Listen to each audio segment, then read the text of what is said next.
What's going on, YouTube world? This is your guy, Sealz the Man. Thank you for coming back. As you see, I'm in another landscape right now. Your boy is in the wilderness, the outside nature with it.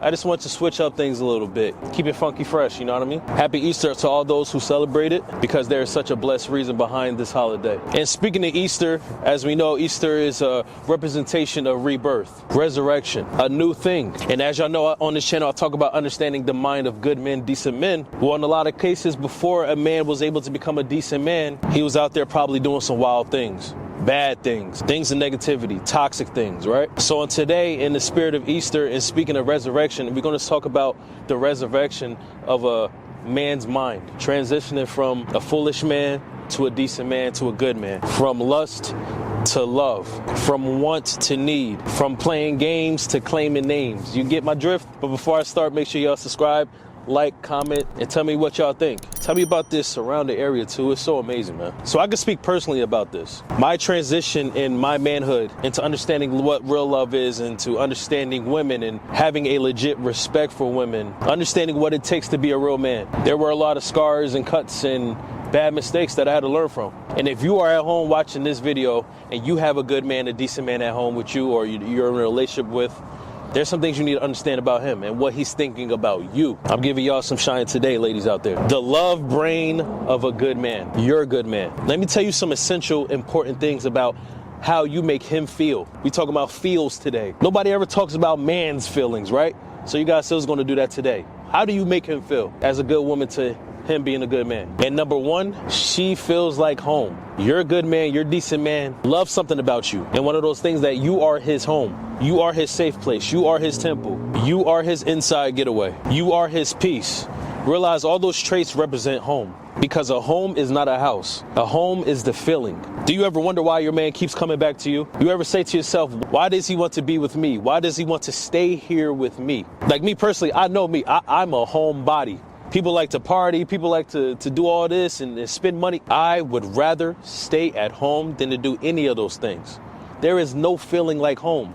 And once that feeling of home is in his woman, there is not much that can beat that feeling. Your personality, your spirit invites him inside. That's home. When life is getting hectic, his job is doing him dirty, he knows he has something outside of this, a place that he can go to reset, to refresh, to feel love, to get love, and that is home, which is you. There's no place like home. The second thing that changes in a man's life when he transitions from an immature boy to a real man, a good man, a decent man, when it comes to his women and what she makes him feel like and the feeling she gives, is she feels like an anchor. As we know, there are so many things going on in this world. Just in this month alone, in March, I ain't got to say the names, but you know what I'm talking about. There's just so much going on. Taking away the outside noise and the outside craziness. People are going through their own issues, their own internal wars, their own problems. People are just trying to figure out life. And when it comes to your man and you being his good woman, you anchor him down. You anchor him down into peace. You anchor him down to solidarity. Just like these waters, they are super wavy right now because it is super windy today. And I hope y'all can hear me well. But even when the waters are windy, you as his partner, his good woman, anchors him so that he does not go somewhere he should not be, so that he's not float in danger. Another thing with men, as you know, some of us, a lot of us, have ego, some pride, maybe too much pride. A real woman, a good woman, a woman who wants the best for him is going to anchor him down and hold him accountable, remind him of being humble. And I would rather have my good woman humble me or remind me of my humbleness than to be humbled by the realizations of life. Your man feels anchored with you because of your assurance, the security. He knows that you're not going to just go somewhere, and he's not going to go somewhere because he is secured in you not going anywhere. That's a healthy anchor. The fact that you are going to hold him down no matter what, that's an anchor. That is literally what anchors do. And like I mentioned earlier, the next thing that you feel like to your good man, your decent man, is that you feel assuring. He's securing you. The thing that y'all have between each other is confirmed by actions, not just words. He's faithful in that. He's strong in that. That is what creates a bond. It is a beautiful thing when not only a man could be assured in his woman, but when his woman could be assured in him. I mean, because if you think about it, is assurance real if one side is assured and the other isn't? But because I'm speaking to good men and good women who want the best for each other and what they have, that ain't the case. Because he is assured in you, he feels confident and safe in doing the most for you. You might wonder why your man does certain things for you, why he does everything for you, why he does the most for you. One of the biggest reasons is because he's assured in you and what y'all have. Another thing that your good man feels in you is that you feel like an answer. This is super important. I want y'all to dial down into this. Most relationships fail because they do not solve each other or help give a solution to each other.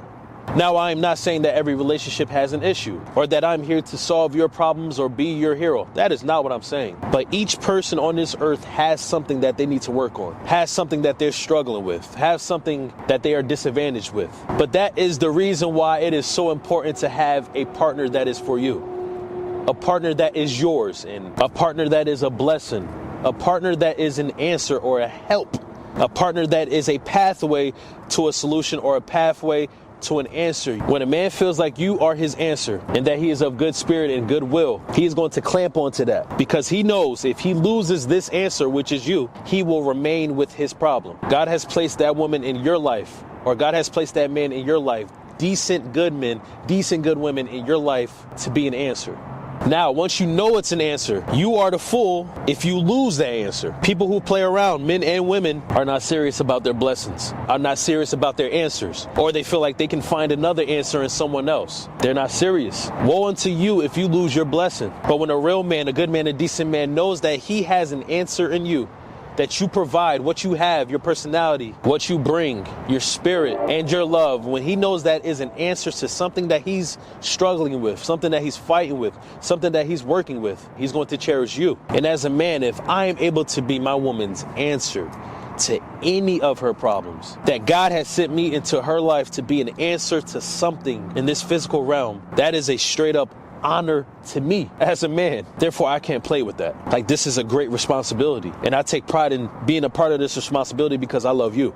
That is how your man feels. And the last thing I'm gonna bring up that good men, decent men feel about their good woman is that she feels expensive. And I'm not just talking about expensive in like money terms. I'm going to explain that a little bit. But a real woman, a good woman, feels expensive. The woman for me feels expensive. Now, what does expensive feels like in a man's head? It feels heavy. It feels solid. Expensiveness has a presence in a woman. It's something that you can't move around. When a woman is expensive, she is priceless. So just know, if you have a decent man and you are a good woman, you are expensive to him. Now, how do you treat expensive things? You treat it better than anything else in this world. Expensive things are most times fragile. Therefore, you got to treat it with care. You got to treat it with love. Most expensive things are irreplaceable. Therefore, you cannot just return this thing or throw it away and expect to get another thing like this. Most expensive things are priceless. Therefore, you cannot just buy this thing. It is not readily available. She is not readily available. You might never see this expensive woman ever again. And men who know better know not to lose something like this. Also, another thing with expensive things is that it brings more value to your life. The reason why expensive things are expensive is because a group of people or a large group of people find value in this thing. And because this thing has value in it, it's going to transfer that value to you if you use it correctly. Real men do not play around with expensive things. Boys play with toys and real men write checks with a pen. We do not play about our money. We do not play about our valuable things. We do not play about our expensive things. And we do not play about our good woman. So I hope y'all enjoyed my video today in the outside nature. And happy Easter once again, as I talked about the resurrection in the spirit of Easter of a man's mind when it comes to his love reign for his woman. See y'all next time. Peace and blessings to y'all. Goodbye.